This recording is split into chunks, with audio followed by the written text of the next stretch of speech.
Hello दोस्तों, हम फिर से आ गए हैं एक नए टॉपिक के साथ जिसका नाम है कारक।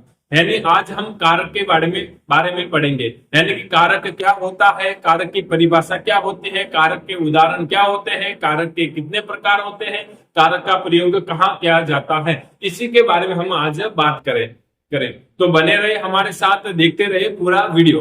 तो वीडियो शुरू करने से पहले आप हमारे चैनल को सब्सक्राइब करके बेल आइकन को जरूर दबाएं, ताकि जो भी वीडियो हम अपलोड करें उसका नोटिफिकेशन सबसे पहले आप तक पहुंच जाए। तो आइए वीडियो शुरू करते हैं। आपको देख रहा होगा कि मैंने यहाँ पर एक शब्द लिखा है कारक। ठीक है, अब इस कारक को समझना है। इस कारक के उदाहरण प्रकार समझने से पहले इसकी परिभाषा को हम समझ लेते हैं। तो आइए शुरू करते हैं परिभाषा के साथ में। सबसे पहले अगर इसकी परिभाषा की बात करें तो परिभाषा क्या होती है, क्योंकि किसी भी शब्द के उदाहरण प्रकार समझने से पहले उसके परिभाषा को समझना बहुत ही जरूरी होता है, क्योंकि जब तक हमको परिभाषा समझ में नहीं आती है तो आगे का जो हम काम करते हैं वो भी सही से नहीं कर पाते हैं। इसलिए परिभाषा को समझना बहुत ही जरूरी है। तो आइए शुरू करते हैं। परिभाषा यानी कि संज्ञा। परिभाषा क्या कहती है कि संज्ञा या सर्वनाम के जिस रूप से वाक्य के अन्य शब्दों के साथ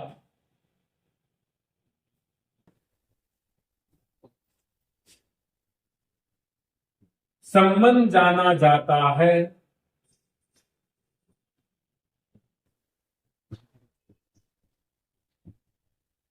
उसे कारक कहते हैं। परिभाषा क्या कहती है, एक बार फिर से हम पढ़ लेते हैं। परिभाषा कहती है कि संज्ञा या सर्वनाम के जिस रूप से वाक्य के अन्य शब्दों के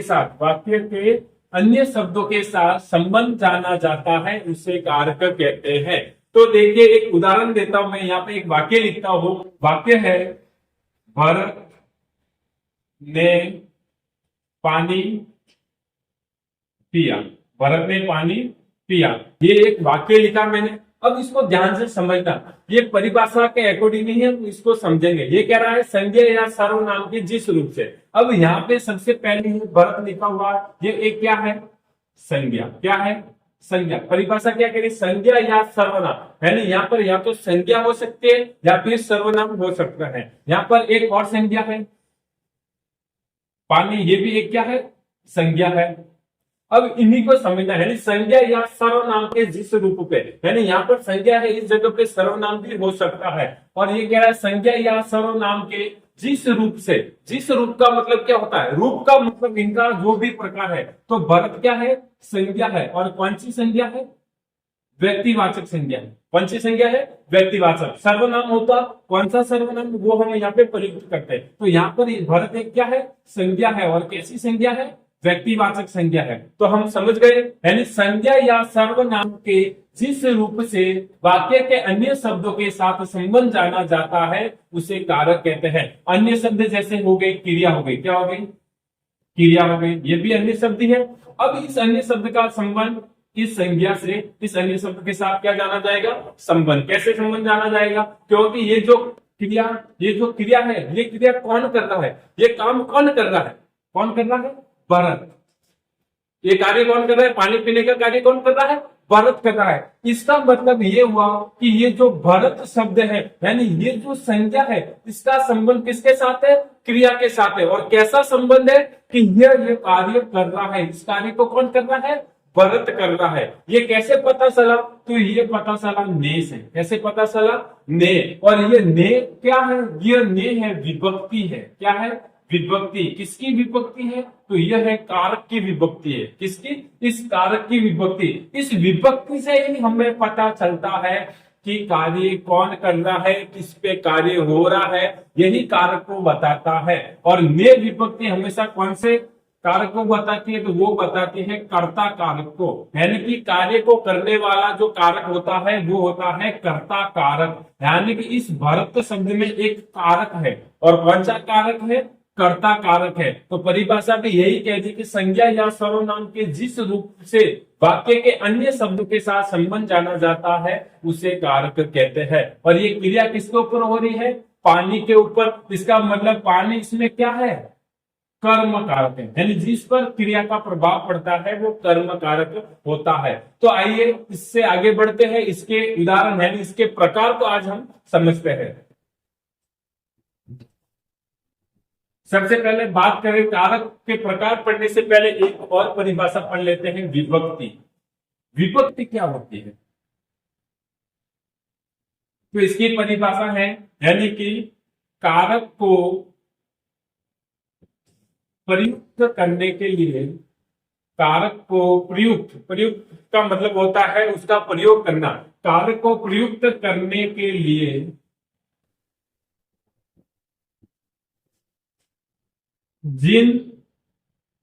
जिस चिन्ह का प्रयोग किया जाता है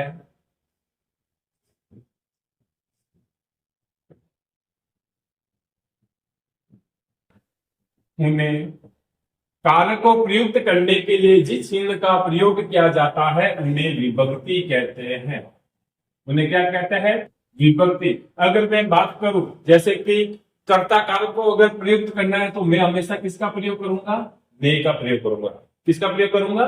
ने का। तो यही जो ने है वो क्या कहलाएगा? कारक का चिन्ह, यानी जिसे हम कहेंगे विभक्ति। और ये विभक्ति किसकी है? तो ये कर्ता कारक की विभक्ति है। तो अब हम करते हैं शुरू। एक बार ये सारे मिटा देता हूं और हम बात कर लेते हैं इनके प्रकार के बारे में। तो सबसे पहले अगर इनके प्रकार की बात करें, यानी कुल कितने प्रकार है, तो कारक के कुल प्रकार जो है वो है 8। कितने हैं? 8। कौन कौन से हैं? सबसे पहले यहाँ पे क्रम संख्या लिख देते हैं, 1 2 3 4 5 6 7 और 8। अब यहाँ पर हम लिख देते हैं कारक का नाम। यहाँ पर क्या आएगा? कारक का नाम।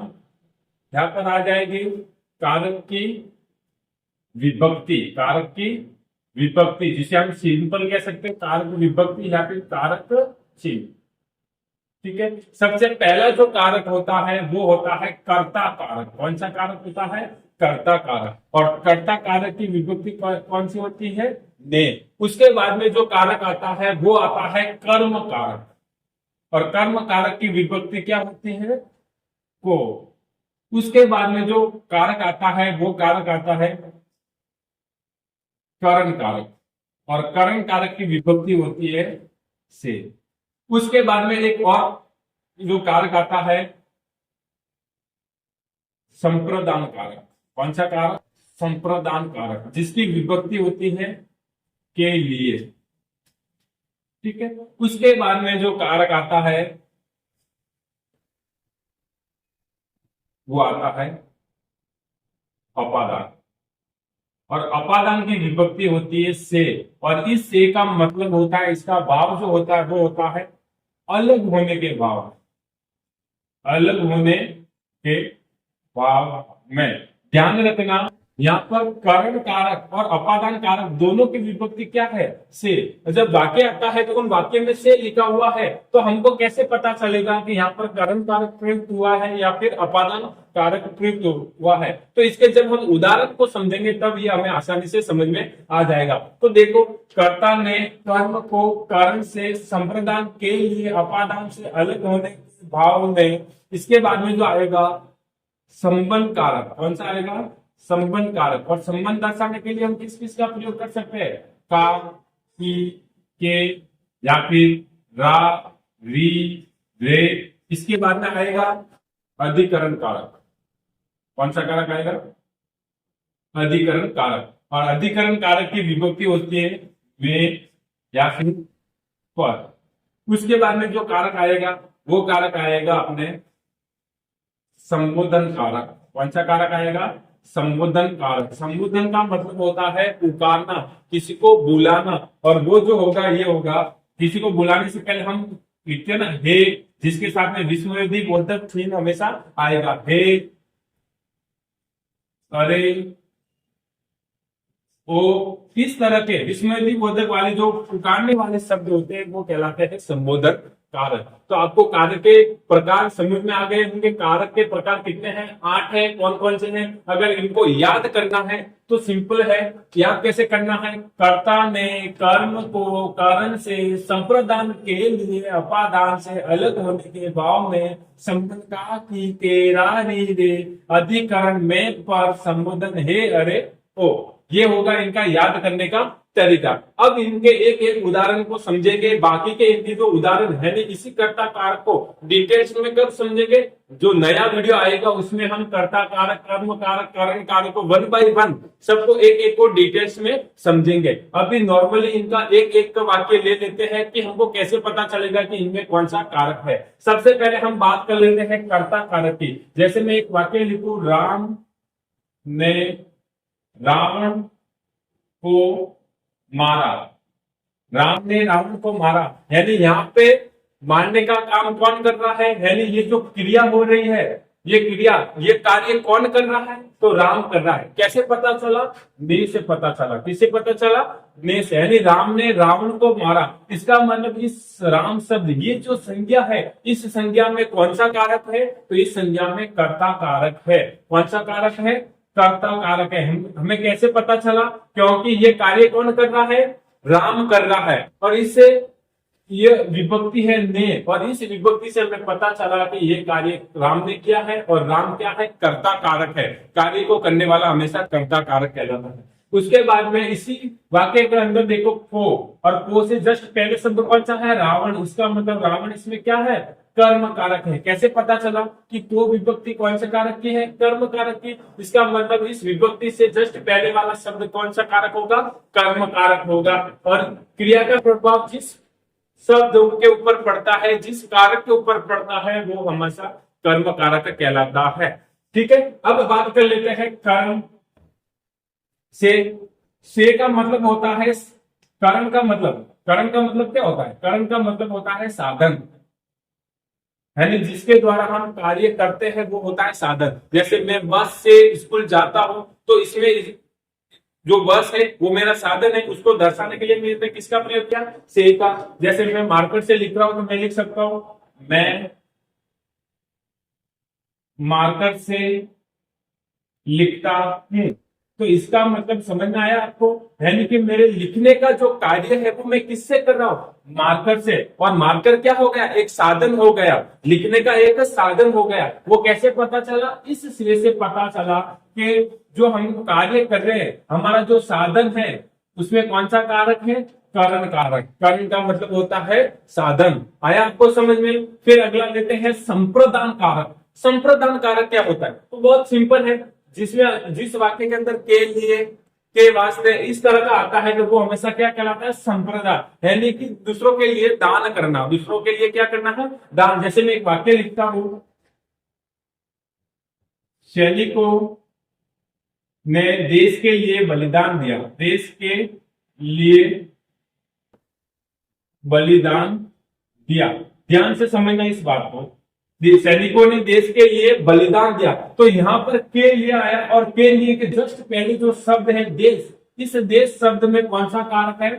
संप्रदान कारक है। क्योंकि सैनिक, इसमें कौन सा कारक है? कर्ता कारक है। क्योंकि यहाँ पर ने लिखा हुआ है, इसका मतलब सैनिक तो हो गए कर्ता कारक, और क्या दिया इन्होंने? बलिदान दिया। किसके लिए दिया? देश के लिए। तो देश में कौन सा कारक हो जाएगा? संप्रदान कारक। फिर बात कर लेते हैं अपादान। अपादान की विभक्ति क्या है? से। और करण की विभक्ति भी क्या है? से। करण क्या बताता है? साधन। क्या बताता है? साधन। और जो अपादान होता है ये अलग होने का भाव दर्शाता है। अब मैं यहाँ पे एक सेंटेंस लिखता हूं, पेड़ से पत्ता गिरा। पेड़ से पत्ता गिरा। अब पेड़ से जो पत्ता गिरा, तो इसका मतलब क्या?